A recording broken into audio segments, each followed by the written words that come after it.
미국 전략을 담당하고 있는 조연주 연구원입니다. 깐부는 이거 내 거가 없는 거야. 자네 거가 저자 거 깐부 결석. 새끼 걸고 엄지. 두 가지의 파도를 좀 넘겨야 됩니다. 네? 첫 번째 파도가 좋아요. 저희가 좀 강하게 미는 ETF 중 하나인데 오케이.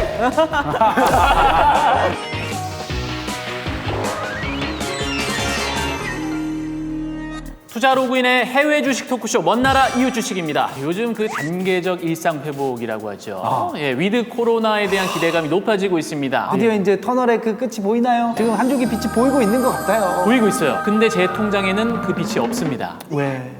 제 주식은 회복이 안 되고 있어요. 그래서 제가 오늘 특별한 분을 초대를 해봤습니다. 박수로 환영해 주세요. 어서 오세요.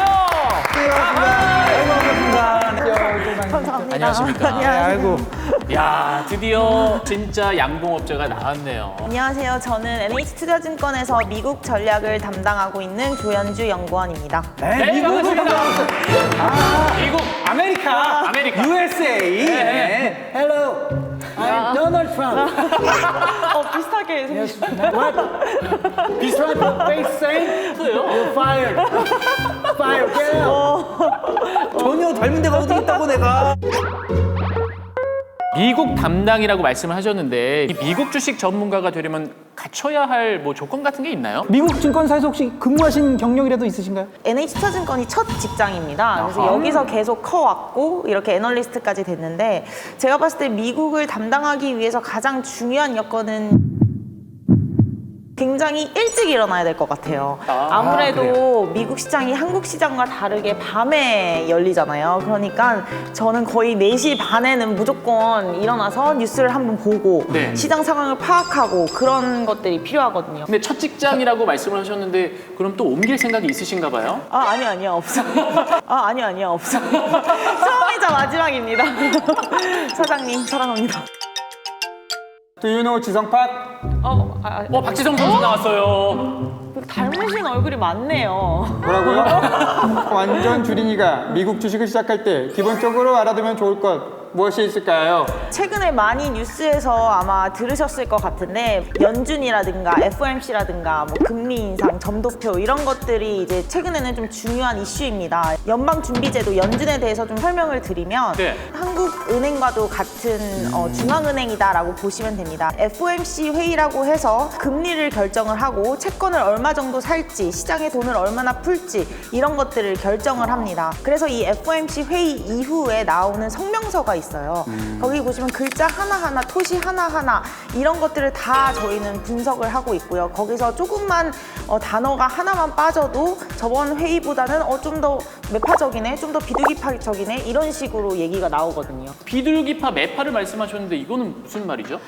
이게 비둘기파라는 거는 시장 친화적이다라고 생각을 하시면 되고요. 금리를 좀 낮추고 시장의 유동성을 풀어서 일단은 시장에 좀 더 긍정적으로 정책을 가져가자 이렇게 얘기하는 사람들이고요. 매파 같은 경우는 이제 매처럼 좀 더 fierce합니다. 공격적이고 경기를 살리기 위해서 좀 힘들더라도 좀 긴축을 하고 금리를 올려서 물가가 너무 높지 않게 경기를 좀 더 테두리 안에 넣어놓자 이렇게 나뉜다고 보시면 됩니다. 주식 투자자의 입장에서는 그 비둘기파가 그쵸. 조금 더 좋은 거 아니에요? 네, 매우 좋습니다. 비둘기파 성향의 인원들이 많아질수록 시장은 좀 더 긍정적으로 해석을 하죠. 그래서 저기 보시면 이 FOMC 회의에 참석하는 인원들이라고 보시면 되고요. 연방준비은행 총재가 이제 5명 있어서 총 12명이다라고 보시면 됩니다. 그리고 이 12명이 이제 점을 찍어요. 이번 달에는 0.25%로 하자. 아니야, 내년에는 0.75%로 하자. 그래서 이렇게 점을 찍는데 그 점을 이제 점도표라고 합니다. 이 점도표가 올라가면 올라갈수록 주식시장은 악재로 받아들이겠죠.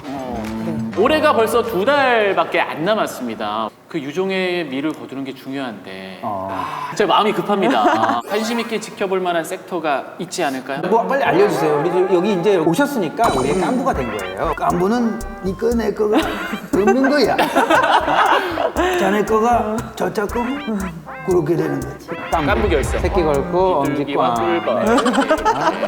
네. 네, 일단 도움될 수 있는 말씀을 많이 드렸으면 좋겠는데 두 가지의 파도를 좀 넘겨야 됩니다. 네? 첫 번째 파도가 좋아요?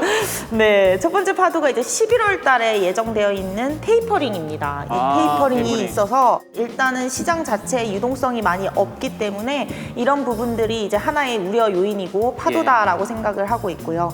이제 두 번째는 조금 정치적인 리스크라고 보시면 되는데 부채 한도 협상이라는 걸 두고 싸움이 일어나고 있는데 12월 3일에 부채 한도 협상을 다시 하기로 이제 결정을 했는데요. 부채 한도를 올리지 않으면은 이 미국이 디폴트 리스크가 나타날 수가 있거든요. 이 미국이라는 큰 나라가 디폴트다라는 건 말이 안 되잖아요. 그거 망하는 거 아니에요? 그렇죠. 그러면? 국가가 망한다는 거는 너무나 무서운 일인데 망하지는 않지만 정치적인 리스크가 너무 커서 공화당과 민주당의 싸움으로 인해서 이자가 원래 오늘 나와야 되는데 오늘 안 나오겠네 이런 생각이 들면서 이제 신용 등급이 좀 떨어질 수 있어요. 그래서 그런 두 가지 파도가 저희는 단기적으로는 미국 주식시장이 크게 오르기는 어렵지 않을까라고 생각하고 있습니다. 그러면 조금 더 구체적으로 들어가 볼게요. 바이든 행정부가 최우선으로 밀고 있는 게 인프라 투자 법안이잖아요. 이 예산안 처리가 계속 지연이 되고 있는데 이 부분은 괜찮은 건가요? 문제는 돈이 너무 많이 들게 되니까 정치적 싸움에서 이겨야 합니다. 공화당은 당연히 반대하고 있고요. 문제는 민주당 내에서도 싸움이 일어나고 있다는 겁니다. 그래서 그런 부분들 때문에 이 인프라 투자 법안도 10월 31일로 지연이 됐습니다. 그래서 10월 31일에 과연 그 대규모 재정 지출 법안을 통과시킬 것인지 그린 에너지 인프라만 따로 통과를 시킬 것인지 교통 인프라만 먼저 통과를 시킬 것인지 우선적으로 통과되는 것부터 주가는 움직이겠죠. 내부에서 반란이 있지 않아요, 지금? 네, 지금 이제 중도파 의원 2명이 반란을 일으키고 있습니다. 이 2명의 반란자들이 제시한 금액이 3.5조가 아니라 한 2.3조 달러, 2조 달러 정도가 됩니다. 2조 달러 정도로만 합의가 돼도 시장에서는 굉장히 반기는 그런 뉴스다라고 생각하시면 될 것 같습니다. 안녕하세요, 준이에요. 최준 씨 나왔어요. 안녕하세요. 이쁘다. 우리 지금 이렇게 뒤숭숭하고 관련주로 좀 지지부진할 때 페그 ETF 등에 투자하는 건 어때요? 네, 지금 상황에서는 이제 인프라 관련해서는 투자하는 게 네, 좋을 것 같습니다. 전혀 내눈 설레하지 똑바로 보고 않아요. 부담스러워하시는 것 네. 같은데. 커피 한잔 할래요. 커피 한잔 할래요. 자, 커피 한잔 하면서 페이브 차트 한번 볼게요. 지금 다시 오름세긴 하거든요. 우리 연구원님께서는 어떻게 보십니까? 차트로 봤을 때는 굉장히 투자하기 힘들 수 있겠지만 이 인프라라는 법안이 뭐 지금 당장 시작하고 지금 당장 끝나는 법안이 아니에요. 향후 10년 동안 쭉 지속되는 거거든요. 삽을 한번 뜨기 시작하면 계속 뜨는 그런 흐름이라고 보시면 될 것 같습니다. 인프라 법안에서 논란이 되고 있는 신재생 에너지에서 이야기를 나눠볼게요. 그동안 관련주들 주목을 많이 받았겠어요? 네, 이 차트는 이제 그린 인프라 관련주입니다. 그래서 ICLN이라고 해서 네. 대표적인 그린 에너지 ETF라고 생각을 하시면 되는데 한국으로 치면 반도체의 대장주 같은 삼성전자 같은 애라고 생각하시면 됩니다. 그래서 그린 인프라를 만약에 정책을 하게 되면 얘부터 먼저 오른다 생각을 하시면 되고 이 QCLN 같은 경우는 이제 미국만 포커스 되어 있는 A입니다. 저희가 생각했을 때 앞으로 2022년에 가장 핵심 키워드는 그린을 빼놓을 수가 없을 것 같거든요. 그럼요. PBW 같은 경우는 신재생 에너지도 들어있고요. 에너지 저장 장치라든가 그런 기술력도 들어있고 뭐 운송이라든가 이런 부분도 들어있다라고 보시면 됩니다. 그래서 지금 어느 정도 수준까지 내려왔기 때문에 지금 사시는 것이 굉장히 좋은 기회다라고 생각하고 있습니다. 그린 인프라 중에서도 좀 작은 종목을 소개를 하면 이제 FIW라고 해서 얘는 수자원 관리 관련 애들이거든요. 그래서 얘네들은 이제 수자원에만 포커스가 돼 있는데 미국에서 가장 중요한 거는 물입니다. 클린 워터가 굉장히 모자라요. 그래서 얘네들이 지금 주가가 굉장히 좋다라고 생각하시면 될 것 같습니다. 예. 다음은 뭐가 있을까요, 또? 또 한 가지는 이제 KRBN이라고 해서 탄소 배출권 ETF.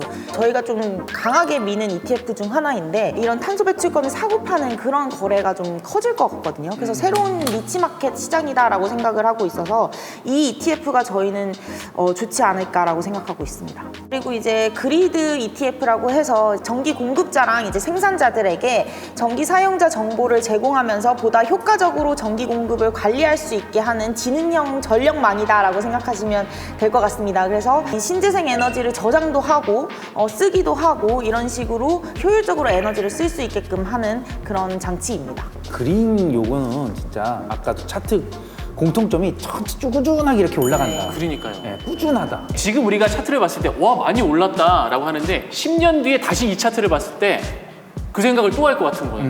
그렇죠. 사실 미국은 이 친환경 정책을 이제 시작하는 거예요. 트럼프 때까지만 해도 아예 안 했고, 거의 유럽이 먼저 했죠? 네, 그렇기 때문에 지금 오르는 거에 이제 차트만 보고 너무 크게 우려하지는 않아도 된다라고 생각하고 있습니다. 오케이. 이번엔 인플레이션 관련주를 짚어보도록 하겠습니다. 인프라 법안은 여전히 남의 나라 얘기로 느껴지는 게 사실인데, 그런데 물가가 오르는 건 피부로 느껴지거든요. 이제 물가가 완만하게 올라가게 되면은 시중금리가 이제 조금씩 올라오게 돼요. 그래서 그런 부분을 봤을 때 이제 저희가 또 기회를 찾을 수 있는 거는 금융 섹터다라고 생각을 하고 있습니다. 은행주. 네, 맞습니다. 이제 예대 마진이 좀 더 커질 수 있기 때문에 금리가 오르는 국면에서는 금융업들의 산업이 굉장히 좋아진다 이렇게 생각하시면 됩니다. 자, 그러면 금융주 관련된 차트를 한번 보겠습니다. ETF요. 이게 이제 대표적인 미국 금융 섹터들을 다 모아놓은 ETF인데요. 이제 최근에 금리가 많이 오르면서 좀 XLF ETF도 많이 오르는 모습을 보이고 있습니다. 뭐 다 이렇게 잘 오르네요. 내가 들어간 거 빼고 다 오르지. 미국의 상황과 함께 관련 주식들 저희가 살펴봤는데요. 저희가 뭐 알려드린 정보를 가지고 공부하셔야 돼요. 투자에 대한 책임은 제가 안 집니다. 저희와는 무관합니다. 네. 여러분 오늘도 성불하세요.